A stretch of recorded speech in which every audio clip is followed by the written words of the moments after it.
Hello, this is Nitro, and we are back with more Minecraft. Today, we are going to be fighting the Ender Dragon. Psych, I already did. With Red, I might show some B-roll in the background of this. Hopefully I am. Hope you're enjoying it. And, so, I might have made him mad because he hadn't told me, but there was a rule that you can't use explosives to defeat it. And I used explosives. But I think we're good now. And so what I've been doing now is I'm getting a fishing rod so I can get a name tag, so I can make an iron farm, so I can make a beacon, so I can make a slime farm, so I can make a slime door, so I can make a battle arena with slime doors. That is literally what I'm doing. And I don't know why, but I will see you in a time lapse of me fishing.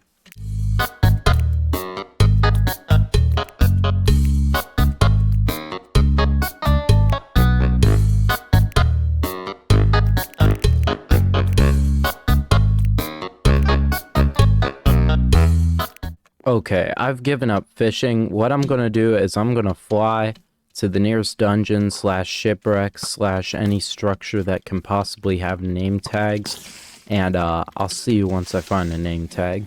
Alright, I'm in a mine shaft, and we're going to hope that there's a name tag not. Alright, well, I'll see if I find a name tag. Hey, I got one.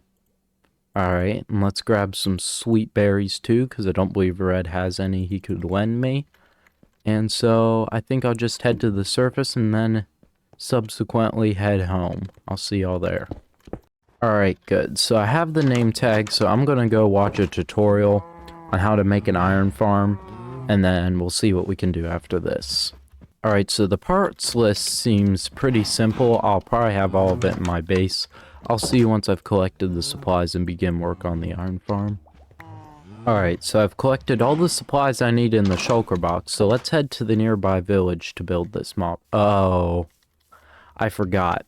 Nearby villagers, I'm pretty sure, interfere with it, so we'll have to grab a minecart and, my rails for taking them away. Alright, this should make a good site for the farm. It looks like it's far enough away from the village, and it should still be fathomable to get the stuff over here. So this is where I'm going to build the farm, and I'll see you once it's built. Alright, so the mob farm is completed, the iron farm I mean. And so in a decent amount of time we should have a beacon. The chest right here is where the iron is collected. So we should at some point have a beacon. Once we have that, of course, we can make our slime farm. Right now, let's check if any slimes have spawned in it right now as is, because if they have, then that means I can begin work on the arena. But even if I can't, I still will work on the arena. We're going to deal with it anyway. We might not get it all done this episode, but I think we can. I'll see you once we get to work. Alright, so I got the slime.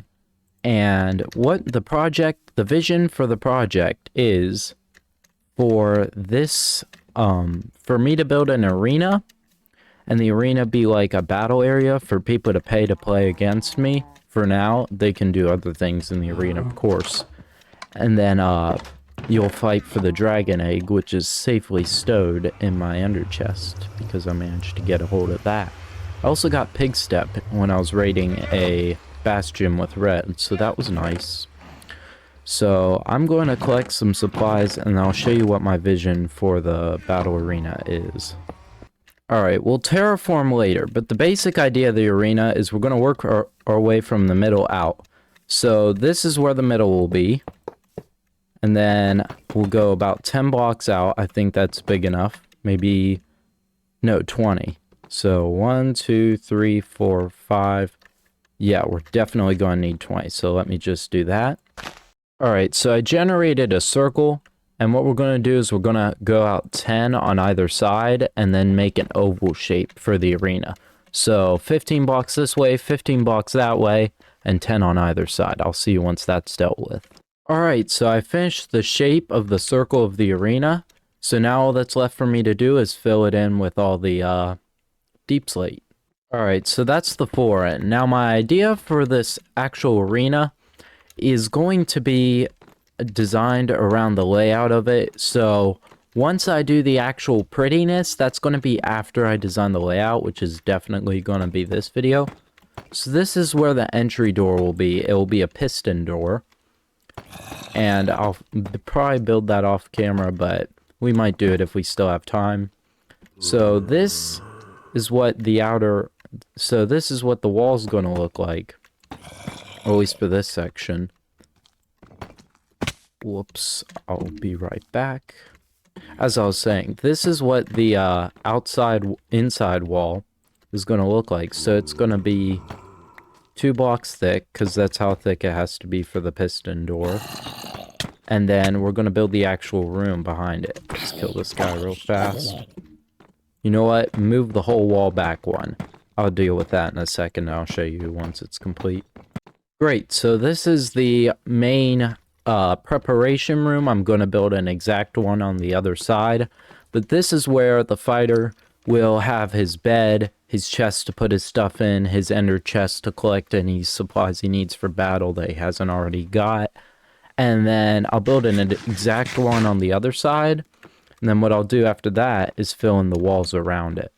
Also, as I said before, I was still trying to figure out exactly how it worked, but there is a tad bit of cheating that may or may not happen on this server, so I cannot claim any of my achievements as actually achievements, but I doubt it'll affect the actual gameplay that much. So basically all I'm saying is don't be like, oh wow, he's got all this stuff, because I might not. But most of this that's actually in my inventory has not involved any cheating whatsoever. It's just that you can't take anything for face value unless I were to promise, hey, this is all non-cheated stuff. And the only reason I'm saying is I just feel like it's good to be honest. If there's any form of cheating you catch in a video at some point, which I'm sure you will, like if I needed to do, or if Red needed to do keep inventory or something like that, it may or may not happen. But that doesn't mean that, oh, keep inventory is always on this server, there's teleporting, there's all that stuff. It just means there might be at some times. But anyway, I'll finish this floor plan. Alright, now since the floor plan is complete, some of the components I need will come later once the iron farm's working. But basically what I want is smooth stone at the base of the walls, deep slate and iron bars combined for like a middle layer, and then a top layer of smooth deep slate, and then whatever I want in the backdrop of the arena. But the actual arena is going to have a 3-block high wall just to make sure you can't escape. Now, for these boxes, it's going to be like a cage, sort of like a core or something, going to be designed that way. And then there's going to be another automatic door on the back. So that way you get in and out through automatic doors. And you could even make the outside one, you could even make them all one way. That way, only after you've gotten a kill can you actually leave. I think that would be good. So, actually, I've always thought of this design. I think it'd be neat. So for the only if you get a kill can you leave, we'll make a chamber that this is not guaranteed at all. But we'll make a chamber that after both of these, this is not by any means guaranteed. This is only if I can figure out how to redstone it. That after both those pressure plates are triggered once, the door will be unlocked. But only one person can enter, lock themselves in, and then exit out the other side. That's a ton of redstone that I don't feel like I could do, but maybe I can, and I'll figure it out on another episode. But I think this is all from me. I really like how this is going to turn out. I've been NitroFuel505. Like, subscribe, do all the things. Maybe check out Red's channel, give him a bit of attention. He needs it. He's very, very small, even smaller than I am. And I will see you all in the next episode where I'm hopefully more developed. Bye.